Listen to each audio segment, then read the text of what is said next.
Welcome to the Mindfulness Meditation Podcast. I'm your host, Dawn Eshelman. Every Wednesday at the Rubin Museum of Art in Chelsea, we present a meditation session led by a prominent meditation teacher from the New York area. This podcast is a recording of our weekly practice. If you would like to join us in person, please visit our website at rubinmuseum.org/meditation. We are proud to be partnering with Sharon Salzberg and teachers from the New York Insight Meditation Center. The series is supported in part by the Hemera Foundation. In the description for each episode, you will find information about the theme for that week's session, including an image of a related artwork chosen from the Rubin Museum's permanent collection. And now, please enjoy your practice. Welcome to the Rubin, to our weekly practice. My name is Dawn Eshelman. Anybody here for the first time? Welcome. Great to have you. And as always, great to have the rest of you back. We are talking this month about community. And certainly that's what we are here. I feel that, having been away for just a week and returning to you. That sense of community. So looking forward to exploring that a little bit more today with Tracy Cochran, our teacher. And we are looking at an artwork that depicts an aspect of community. Here we have main figure that we're looking at here is a lama. And this is a lama performing a long life ritual. This is a tanka from a painting from 19th century.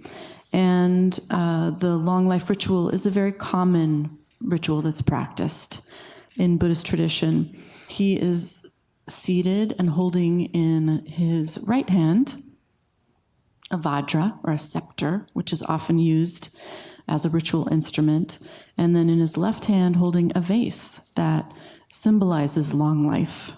And as a holder of tradition, this lama, this teacher, is really a focal point for community to gather around, kind of like a hearth, and really historically forms the center of communities, with an influence extending beyond sort of religious subjects and into the very fabric of the lives of the people in that community. And so, of course, I can't help but think of our own teacher today, Tracy Cochran, and what a warming kind of hearth she is for us here, and how lucky we are to gather together, all of us, and with her as well. So Tracy Cochran is a writer and the editorial director of Parabola magazine, which you can find online and also upstairs at the shop. And it's a beautiful, beautiful little publication. She's been a student of meditation and other spiritual practices for decades. And in addition to the Rubin, she currently teaches at the New York Insight and every Sunday at Tarrytown Insight. And her writings and teaching schedule can be found online on Parabola, Facebook, Twitter, and tracycochran.org. Please welcome her back, Tracy Cochran.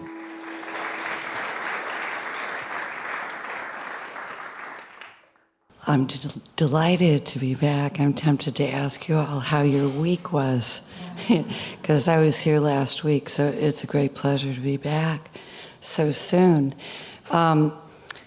I love this beautiful illustration, but I couldn't help but remember that when my daughter, who's now 27, was a baby, 1 year old, I was in a long life ceremony officiated by the Dalai Lama, and childcare had completely broken down.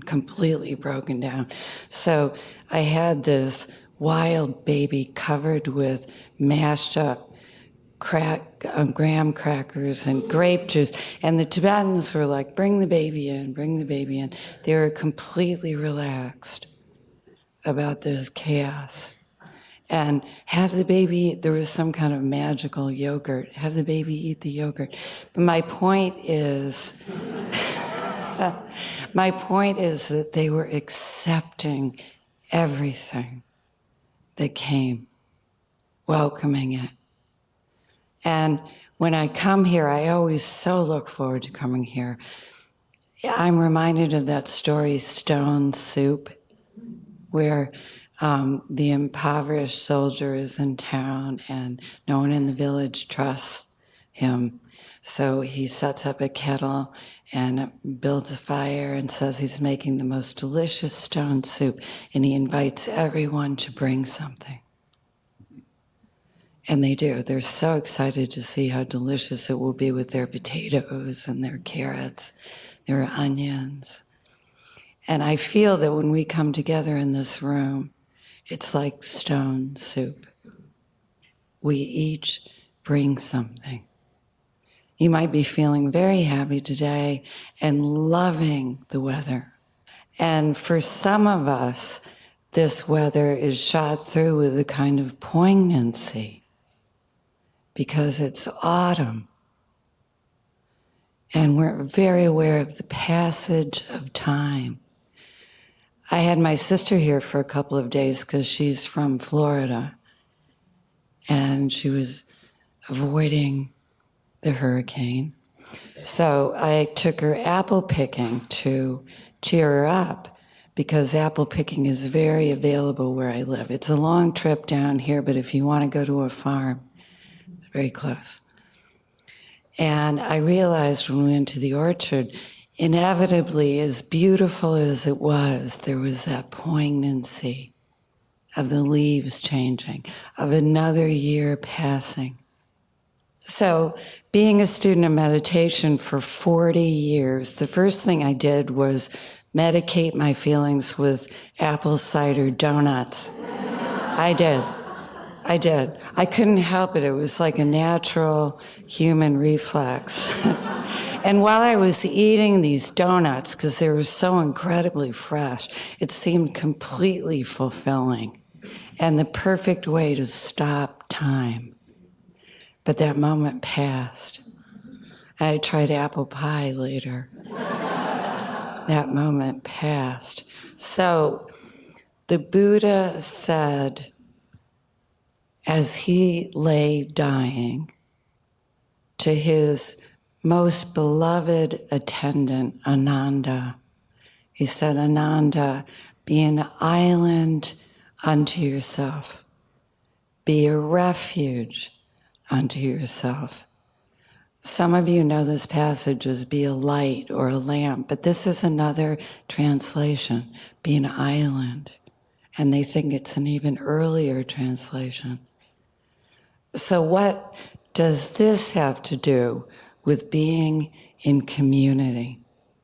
It doesn't mean go and make a little bunker for yourself. I think it means dare to touch the earth of your living experience right now. I mentioned last week, there are times when our experience of life and of others is so painful. We can feel so wronged or unseen. The root of the word from the expression kith and kin means to be known. We can feel so unknown. The only place to go is down into our felt experience, right here, right now, being with the earth of how it feels to be sitting here, breathing. And all around us, time and life is rushing by. It can be a flood, literally a flood. Houston, the Caribbean, Florida, or an emotional flood. I have a friend who describes emotions as being like pirates swarming over the ship, which is pretty good. But sometimes it's even more than pirates. Sometimes it's a flood of rawness or pain, sorrow, anxiety. And what we can do in those moments is touch the earth. Come back to the body. And there we discover, in the Tibetan Buddhist tradition, they call it basic goodness, or Trungpa coined the phrase for Westerners, basic goodness. We remember that no matter what we think we are in any given moment, and we can just give up on ourselves sometimes. Even when we think we're this or we think we're that, we discover that we can still feel the sun. We can still feel the warmth of this September day. We still feel our breath. And we can feel when we come in this room, there's still a basic innocence. We're happy to be here. I'm not going to speak for everybody. There might be some people right now who think they've made a terrible mistake. But I'm asking for your patience. Because as Trungpa said there in Tibetan, there's no word for patience. It's just being with. Being with. Not that usual anticipatory dread that we all live with. I can't wait till this is over. But just being with in a softer way. And when I was preparing for today, I was thinking that when you see an image of a lama or the Buddha, you can feel like there's so much you have to leave outside the door to sit in circumstances like that. You're not maybe feeling positive. Maybe you're feeling very, very negative. What would it be like if you were completely welcome to be exactly as you are? I always say that in the instructions. What if that was really, really true? And it really, really is. In preparing for today, I was reminded of a little story that was included in Parabola years ago that was Inuit story about a fisherman who went out on the water and he was fishing, he was dealing with difficult circumstances already, but he cast his net and up into his net came a tangle of bones, a woman's bones. And it was so painful and horrible for him to consider how she came to be a pile of bones alone in the water, that his first response, as any of our response would be to recoil. He wanted to cast that net back into the depths and not look at it. It was too awful. But that innate human warmth that we all have got the better of him. And he reeled in the net and he took it back to his little home. And he very carefully laid the bones aright, the way they would be for a human. And it's interesting because that word sati, remember, to remember ourselves. He was literally remembering the shape of this woman for her. And he did it very gently and very respectfully. And as he did, she came back to life and became a beautiful, warm, living woman. And company, community. I just added that part. But in a way, what we do here is we bring this gentle attention to what we find, not judging it unlovely or lovely, just being with ourselves in the safety of this community. And as we do, we come back to life. And I wanted to add one more thing before we start. Some people asked me a practical tip last week for dealing with anxiety when it arises. Sometimes we can be gripped with fear or anxiety, and this works for pain. And I'm not speaking as a therapist, I'm speaking as a human being and a longtime meditator.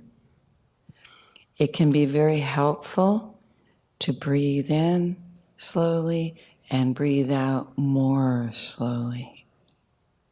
Feet planted firmly on the ground. Now I will repeat those instructions, and we've heard them, but I'm inviting you to trust that this is something that's well known about human bodies. That if we breathe in slowly and we breathe out a little more slowly, we can accompany ourselves even in difficult states. So that said, I'm going to invite all of us to sit with our feet planted firmly on the floor and our backs as straight as they can be. And we're not just sitting with good posture, we're inviting ourselves to really take up space here. We're touching the earth as the Buddha did, and asking the earth to bear witness to our right to be sitting here right now.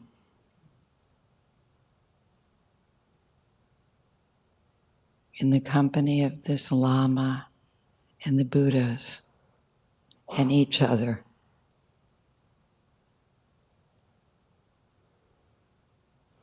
And we begin to notice how simply bringing our attention to the body begins to soften it.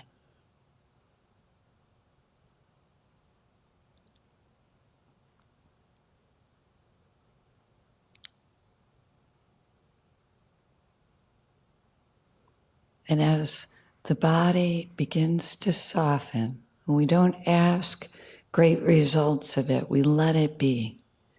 But as we detect it beginning to relax, we allow the attention to come to rest on the experience of breathing. Allowing the breath to manifest exactly as we find it. Noting it either in the rise and fall of the chest or diaphragm, or as a sensation of air at the nostrils. Picking one focus for this sitting.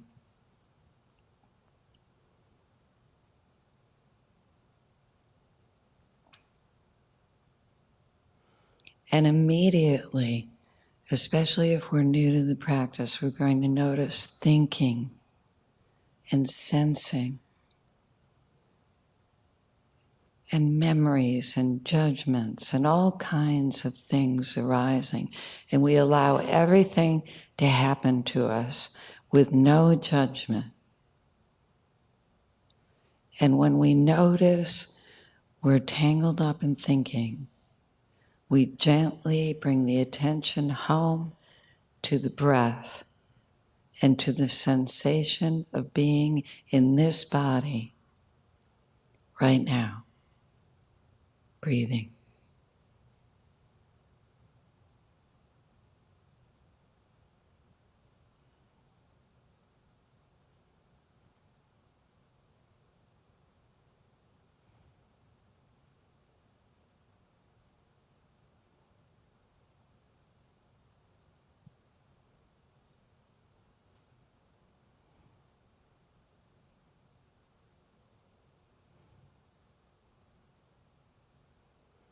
Noticing the vibrancy in the body, the life in it.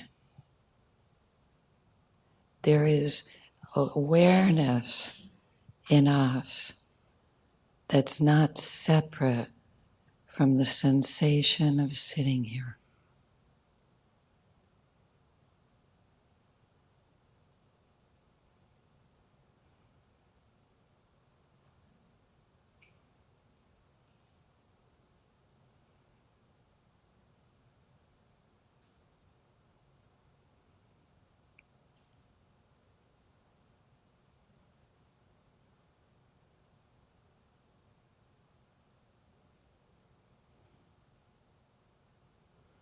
This awareness isn't thinking, but a light that receives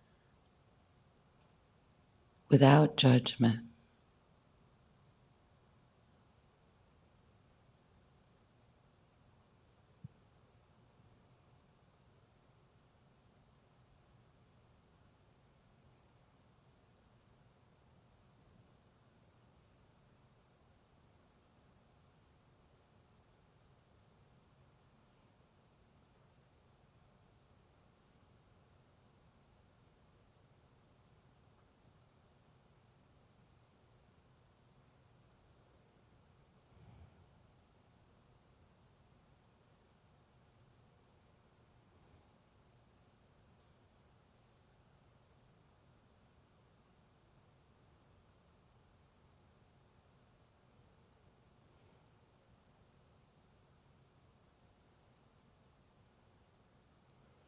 Noticing that as we practice this movement of sati, of remembering, returning to the body and the breath and the moment, we're not closing down, but opening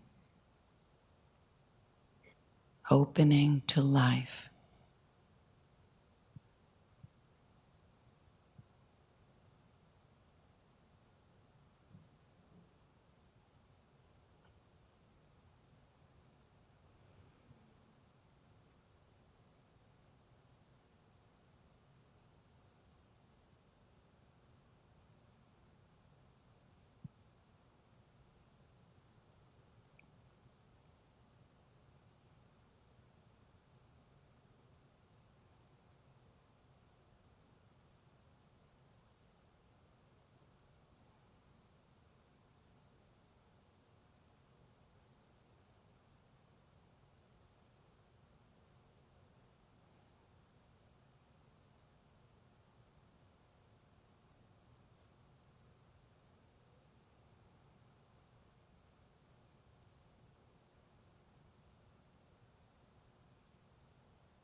Noticing that there's a stillness in the room that isn't rigid but soft, welcoming.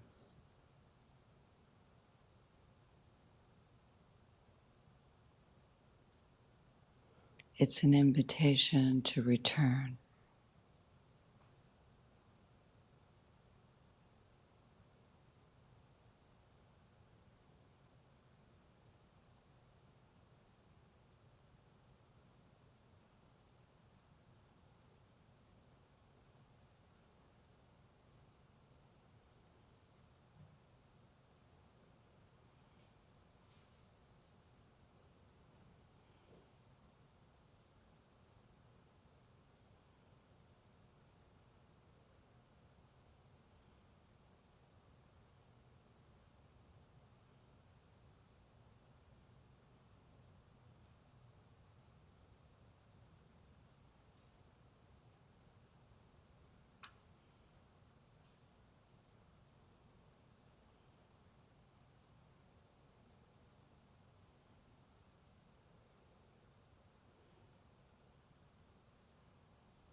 Noticing that even if you've fallen asleep or drifted into thinking, arguing,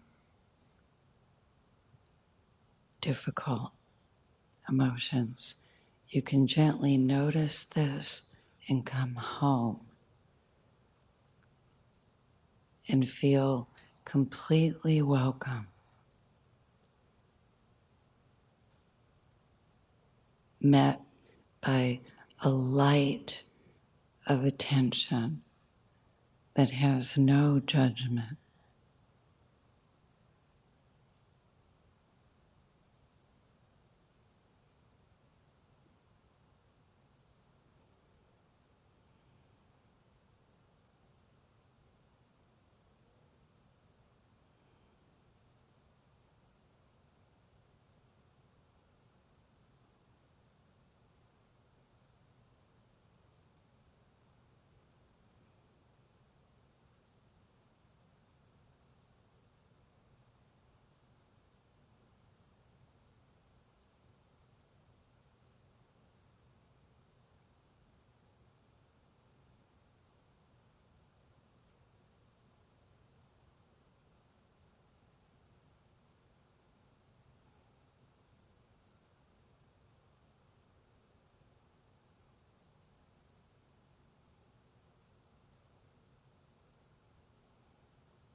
When we find ourselves drifting, we notice this with no judgment and come back to the hearth of this moment that we share.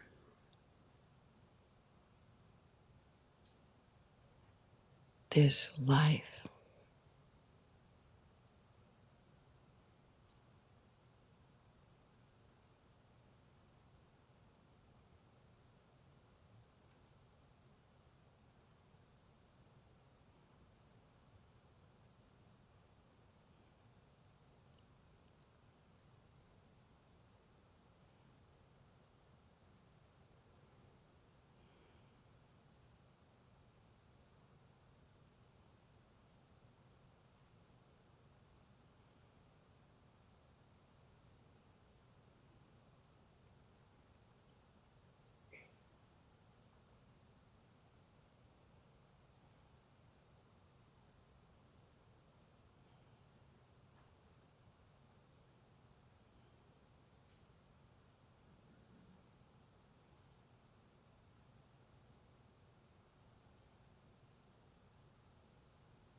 Noticing how alive we can feel in stillness.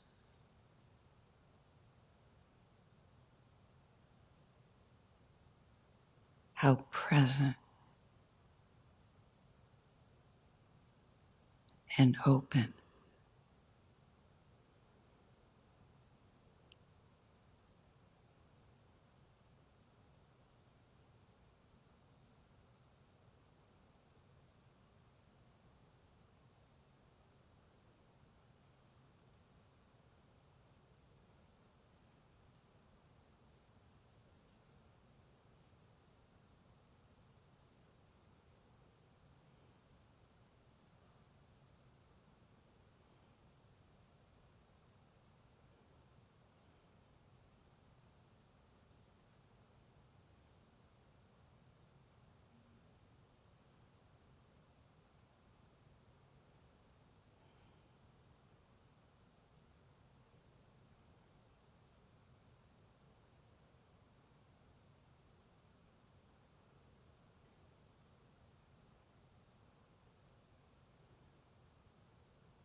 Noticing that as we make this movement of remembering, coming more together, we can feel more together with others, as if we share something.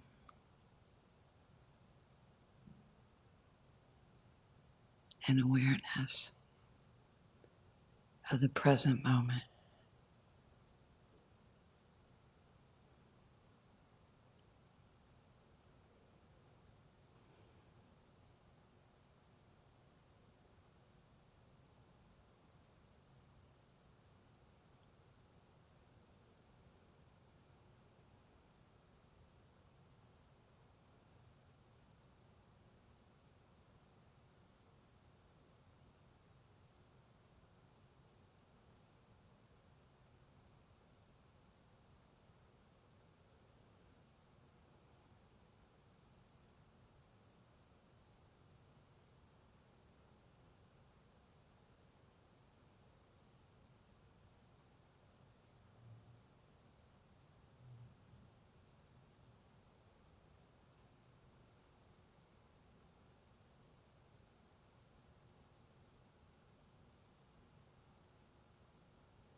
noticing as we end that we may feel accompanied,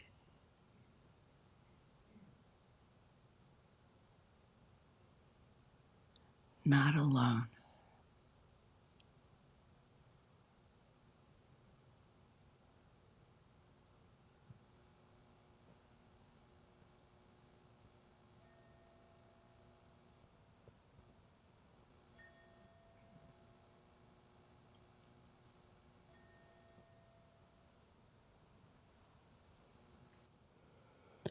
May all beings everywhere, without exception, including ourselves, be safe from all inner and outer harm and danger, all storms and floods and dislocations and fear. May all beings everywhere, without exception, near and far, be well as they can be. May they be happy. May their good potential and purposes be fulfilled. May they live with ease and be free. Thank you.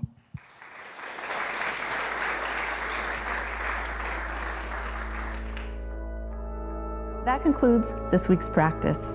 If you'd like to attend in person, please check out our website, rubinmuseum.org/meditation, to learn more. Sessions are free to Rubin Museum members, just one of the many benefits of membership. Thank you for listening. Have a mindful day.